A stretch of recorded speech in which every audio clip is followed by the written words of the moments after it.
அயனார் துணையில அடுத்து நடக்க போகுதுன்னு வாங்க பார்க்கலாம். சேரன் நிலா கிட்ட மன்னிப்பு கேட்கிறாரு. எனக்கு புரியுதுப்பா நிலா, அந்த ராகவ் மனசுல இப்படி ஒரு எண்ணம் இருக்குன்னு எனக்கு எப்படிப்பா தெரியும் அப்படின்னு சொல்லி சேரன் கேட்கவும், அப்பதான் சோழன், நீ என்னை மன்னிப்பு கேட்கிற? நீ என்ன தப்பு செஞ்ச? என்ன நடந்துச்சோ அந்த உண்மையை தானே சொன்ன. யாருக்கு கல்யாணம் ஆயிருக்குன்னு சொல்லணுமோ அவங்களே சொல்லாம வாயை மூடிக்கிட்டு இருக்கே. நீ என்ன தப்பு பண்ண? நீ எதுக்காக இப்ப மன்னிப்பு கேட்கிற அப்படின்னு சொல்லிட்டு சோழன் சொல்லவும், நிலாவுக்கு பார்த்தா கோவம் வருது. அப்ப இவர் பண்ணது சரின்னு சொல்றீங்களா அப்படின்னு சொல்லி நிலா கேட்கவும், ஆமாங்க, சேரன் அண்ணன் பண்ணது சரிதான். சேரன் அண்ணன் இல்ல, அவரோட இடத்துல யார் இருந்தாலும் அதைத்தான் செஞ்சிருப்பாங்க. ஏங்க, நீங்க ஒரே ஒரு தடவை உங்க வாயை திறந்து எனக்கு கல்யாணம் ஆயிருச்சுங்க, என் கூட வந்துட்டு போறாரு, இவர் என் புருஷன்னு ஒரு தடவை நீங்க சொல்லி இருந்தீங்கன்னா அந்த ராகவ் உங்ககிட்ட இப்படி ஒரு எண்ணத்துல பேசுவானா? இல்ல உங்களை காதலிக்கிறேன், எனக்கு உங்களை பிடிச்சிருக்கு, உங்களை நான் கல்யாணம் பண்ணிக்கிறேன்னு ஆசைப்படுறேன்னு கேட்பானா? என்னங்க நினைச்சுக்கிட்டு இருக்கீங்க? பண்ற தப்பெல்லாம் நீங்க செஞ்சுட்டு ஏதோ அண்ணன் போய் உண்மையை சொன்னதுக்கு அண்ணனை பார்த்து அறிவில்லையான்னு கேக்குறீங்க, மரியாதை குறைவா பேசுறீங்க. செய்யறதெல்லாம் நீங்க செஞ்சுட்டு அண்ணனை பார்த்து கேள்வி கேட்டுக்கிட்டு இருக்கீங்க. என்னங்க, எதுவும் பேசாம அமைதியா இருந்தா நீங்க செய்யறதெல்லாம் சரின்னு அர்த்தம் ஆயிருமா அப்படின்னு சொல்லி சோழன் பார்த்தா படக்கு படக்குன்னு கேக்குறாரு. நிலாவால பார்த்தா எதுவுமே பேச முடியல, வாயை மூடிக்கிட்டு அமைதியா இருக்காங்க. அப்படின்னு சொல்லிட்டு நிலா பார்த்தா ரூமுக்குள்ள போயிடுறாங்க. என்னடா நிலா, அந்த ராகவே நிலா கிட்ட இப்படி பேசிட்டான்னு சொல்லி அந்த கோவத்துல என்கிட்ட இப்படி பேசிக்கிட்டு இருக்கு, எதுக்குடா நீ இப்ப அந்த பிள்ளைய போய் இப்படி எல்லாம் பேசணும் அப்படின்னு சொல்லி சேரன் சொல்லவும், விடுனே, ஏதோ நானும் சரி எதுவும் பேசக்கூடாதுன்னு பார்த்தா இவங்க தானே ரொம்ப பண்றாங்க. இவங்க ஒரு தடவை அன்னைக்கு இந்த ராகவ் வீட்டுக்கு வந்திருந்தால நிலா என்னன்னே சொன்னா, என்னுடைய கசின்னு சொன்னா. அந்த இடத்துலயே ஐ எம் மேரிட், எனக்கு இந்த மாதிரி என் புருஷன் இருக்காரு, இவர் பேர் சோழன் அப்படின்னு ஒத்த வார்த்தை சொல்லியிருந்தா அந்த ராகவ் முதல்ல இவங்களை பார்க்கையிலேயே கல்யாணம் ஆனவங்கன்னு தெரிஞ்சிருந்தா இப்படியெல்லாம் நிலாவை பார்த்து நினைச்சிருப்பானா அப்படின்னு சொல்லி சோழன் சொல்லவும், அப்பதான் பார்த்தா நடேசன் உள்ள வராரு. என்னடா என்ன பிரச்சனை அப்படின்னு சொல்லி சேரன் கேட்கவும், அது ஒன்றும் இல்லப்பா, அந்த நிலாவுடைய பாஸ் ராகவ் எது இந்த அன்னைக்கு வீட்டுக்கு வந்தானே அழகா கூட இருப்பானே அப்படின்னு சொல்லிட்டு இங்க நடேசன் சொல்லவும், ஆமாப்பா, அவன் இன்னைக்கு என்ன பண்ணிருக்கான்னு தெரியுமா? நிலாவை பார்த்து கல்யாணம் பண்ணிக்கிறியான்னு கேட்டிருக்கான்ப்பா. பத்தாதுக்கு எனக்கு உன்னை பிடிச்சிருக்கு, நான் உன்னை காதலிக்கிறேன்னு சொல்லியிருக்கான்பா அப்படின்னு சொல்லி சேரன் சொல்லவும், நல்லதுதானடா, இந்த சோழனை காட்டில அவன் அழகாத்தானே இருக்கான், நிலாவுக்கு பிடிச்சிருந்தா நம்மளே கல்யாணத்தை பண்ணி வைப்போம் அப்படின்னு சொல்லி நடேசன் சொல்லவும், யோ யோ யோ உனக்கு ஏதாவது அறிவு இருக்காயா அப்படின்னு சொல்லிட்டு இங்க பார்த்தா சோழன் கோப்பறாரு. பின்ன என்னடா, உங்களுக்கு தான் விவாகரத்து ஆக போகுது, உங்களுக்கு நடந்ததே ஒரு பொம்மை கல்யாணம், நீயும் அந்த பிள்ளையும் ஒரு இடத்துல புருஷன் முண்டாட்டியா நடந்திருப்பீங்களா?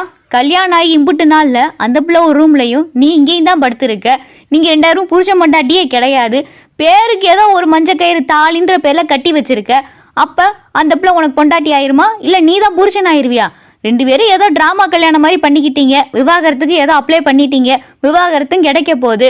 அவன் நல்லா தானே இருக்கான், பார்க்க அழகா இருக்கான், வசதியா இருக்கான், படிச்சிருக்கான். நிலா அந்த பிள்ளையும் ஆர்கிடெக்ட், இவனும் ஆர்கிடெக்ட், 2 பேரும் கல்யாணம் பண்ணிக்கிட்டா அவங்க வாழ்க்கை நல்லா இருக்குல்ல. அந்த பிள்ளை எதுக்குடா அந்த நரகத்துல கிடக்கணும்? இந்த வீட்டை விட்டு அந்த பிள்ளை போனா நல்லா தானே இருக்கும் அப்படின்னு சொல்லி நடேசன் சொல்லவும், யோ நீ ஒரு ஆளே போதும் போலயே, நீ நாளைக்கு அந்த ராகவுக்கும் நிலாவுக்கும் கல்யாணம் பண்ணி வச்சிருவியா அப்படின்னு சொல்லி சோழன் சொல்லவும், நிலா விருப்பப்பட்ட அதெல்லாம் நான் பண்ணி வைப்பேன்டா அப்படின்னு சொல்லிட்டு நடேசன் சொல்லவும், இங்க பாரியா, அவ மனசுல நான் தான் இருக்கேன், என் மனசுல அவ தான் இருக்கா, அவளுக்கு ஒரு ஈகோ, எங்கடா இவங்கிட்ட போயா நம்ம காதல சொல்றதுன்னு அவளுக்கு ஒரு ஈகோ, அதனால மட்டும்தான் இப்ப வாயை மூடிக்கிட்டு அமைதியா இருக்கா. எங்க அவ மனசுல நான் இல்லைனா எதுக்கு அவ கோவப்படணும்? அந்த ராகவ் இந்த மாதிரி நீ கல்யாணம் பண்ணிக்கிறியா, நான் உன்னை காதலிக்கிறேன்னு கேட்கையில இவ எதுக்கு கோவப்படணும்? அந்த கோவத்தை எதுக்கு இப்ப அண்ணங்கிட்ட காட்டணும்? ஏன்னா அவன் மனசுல நான் இருக்கேன். ஒரு பொண்ணுகிட்ட நான் பேசினா கோவப்படுறா, அதே தான் அந்த ராக இவகிட்ட வலிஞ்சா அதுக்கும் கோவப்படுறா. நான் ஏதாவது ஒரு கிஃப்ட் பண்ணாலோ அவளுக்கு ஏதாவது நான் ஒரு உதவி பண்ணாலோ அதுக்கு சிரிக்கிறா. இதுக்கெல்லாம் காரணம் அவன் மனசுல நான் இருக்கேன். அதை ஏத்துக்கிறதுக்கு அவளால முடியல, ஒரு ஈகோ, அதனால மட்டும்தான் இப்ப வாயை மூடிட்டு அமைதியா இருக்கா. அந்த ஈகோ மட்டும் அவ தூக்கி எரிஞ்சான்னு வை, நானும் அவளும் சேர்ந்து புருஷன் பொண்டாட்டியா முன்னாடியே வாழ்ந்துருப்பான் அப்படின்னு சொல்லி இங்க சோழன் பார்த்தா விளக்கமா கொடுக்கவும், நீ நல்லா தான்டா பேசுற, வேணா பாரு, அந்த ராக பையன் வீடு தேடி பொண்ணே கேட்க போறேன் அப்படின்னு சொல்லி நடேசன் சொல்லவும், கேட்பான் பொண்ணுன்னு கேட்டு அவன் மூஞ்சி முகர்ல அடிச்சு உடச்சிருவேன் அப்படின்னு சொல்லி சோழன் பார்த்தா கோவப்படுறாரு. எல்லாரும் பார்த்தா சாப்பிட்டு விட்டுட்டு போய் படுத்துறாங்க. நிலா பார்த்தா சாப்பிட வரவே இல்லை. சேரன் பார்த்தா கதவை தட்டுறாரு. நிலா வாப்பா சாப்பிட வாப்பா அப்படின்னு சொல்லி சேரன் கூப்பிடவும், இல்லைண்ணே எனக்கு வேணாம், தயவு செஞ்சு விட்டுருங்க, எனக்கு சாப்பாடு எதுவும் வேணாம் அப்படின்னு சொல்லி நிலா பார்த்தா படுத்தே இருக்காங்க. அடுத்து சோழன் பார்த்தா தட்டில் சாப்பாடெல்லாம் போட்டுட்டு கதவை தட்டுறாரு. என்னங்க என்னங்க அப்படின்னு சொல்லிட்டு இங்கே சோழன் கதவை தட்டவும், என்ன வேணுப்பா அப்படின்னு சொல்லி நிலா கேட்கவும், ஏன் மேலே சேரன் அண்ணன் மேலே தானே கோவம், சாப்பாடில் என்ன கோவம், நைட்டு சாப்பிடலைன்னா தூக்கம் வராது, அப்புறம் வீக் ஆயிடுவீங்க, சாப்பிடுங்க, சாப்பிட்டுட்டு அதுக்கப்புறம் உங்கள் கோவத்தை காட்டுங்க அப்படின்னு சொல்லி சோழன் சாப்பாடில் தட்டு எடுத்துட்டு வந்து நிற்கிறாரு.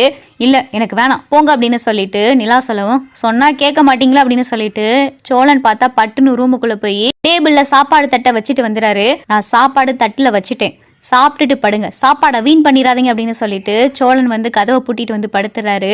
நிலா பார்த்துக்கிட்டே இருக்காங்க. சாப்பாடு பார்த்தா தட்டிலே இருக்கு. நிலா சாப்பிட்டு விட்டுட்டு தட்டெல்லாம் எடுத்து கிச்சனில் வச்சுட்டு வந்து படுக்கிறாங்க. சோழன் பார்க்குறாரு, இவ்வளோ பசியை வச்சுக்கிட்டு கோவத்தை காமிச்சிக்கிட்டு இருக்கா அப்படின்னு சொல்லி சோழன் பார்த்தா மனசுக்குள்ளே நினச்சிக்கிட்டு இருக்காரு. மறுநாள் காலையில் ஆயிடுது. நிலா ஆஃபீஸ்க்கு வழக்கம் போல் கிளம்பிக்கிட்டு இருக்காங்க. அப்போதான் சேரன், நிலா நான் ஒன்று சொல்கிறேன்னு தப்பாக எடுத்துக்கிற மாட்டே அப்படின்னு சொல்லி சேரன் கேட்கவும், என்னண்ணே அப்படின்னு சொல்லி நிலா கேட்குறாங்க. இல்லைப்பா, இதுக்கும் மேலேயும் நீ இந்த ஆஃபீஸில் வேலை பார்க்கணுமாப்பா, நீ என்னதான் அந்த ஆஃபீஸ்க்கு போனாலும் அந்த ராகவ மனசுக்குள்ளே இப்படி ஒரு எண்ணம் இருக்குது, உன்னைய பார்க்குறவட்டோலாம் அவனுக்கு அந்த எண்ணம் தோணிக்கிட்டே தானேப்பா இருக்கும், அதுக்கப்புறமும் உன்கிட்ட அவன் ஏதாவது தப்பாக ஏதாவது பேசினா என்னப்பா பண்ணுறது அப்படின்னு சொல்லி சேரன் சொல்லவும், அப்போதான் சோழன், அண்ணே அவன் அப்படி பேசினா அதுக்காக உங்கள் வேலையை விட்டுறணுமா அப்படின்னு சொல்லி சோழன் சொல்லவும், இவங்க பேசிக்கிட்டே இருக்கையில தான் பார்த்தா ராகவுடைய கார் வருது. என்ன கார் சத்தம் கேட்குது அப்படின்னு சொல்லி பல்லவன் பார்த்தா எட்டி பார்க்குறாரு. பார்த்தா ராகவுடைய காரு. அண்ணி உங்கள் பாஸ் அப்படின்னு சொல்லிட்டு இங்கே பல்லவன் சொல்லவும் நிலா வேகமாக வந்து பார்க்குறாங்க. இங்கே கார்லேருந்து பார்த்தா ராகவ் இறங்குறாரு. கூடவே பார்த்தா கையில் தட்டு தாம்பழம் பழம் பூன்னு சொல்லி என்னென்னமோ வச்சுருக்காரு. என்னன்னு இவ வீடு தேடியே வந்துட்டான் அப்படின்னு சொல்லி சோழன் சொல்லிக்கிட்டு இருக்காரு.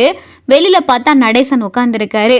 வீடு தேடியே வந்துட்டான், கையில் தட்டு தாம்பழம்லாம் வச்சுருக்கான், ஒருவேளை நிலாவை பொண்ணு கேட்டு வந்திருக்கானோ, நேற்று அவங்க கிட்ட நான் ஏதோ ஒரு வார்த்தைக்காகத்தான் சொன்னேன், உண்மையிலே வீட்டுக்கு பொண்ணு கேட்டு வந்துட்டானே அப்படின்னு சொல்லி நடேசன் மனசுக்குள்ள நினைக்கிறாரு. வேகமாக பார்த்தா சேரன் சோழன் பாண்டியன் பல்லவன் சொல்லி எல்லாரும் வராங்க.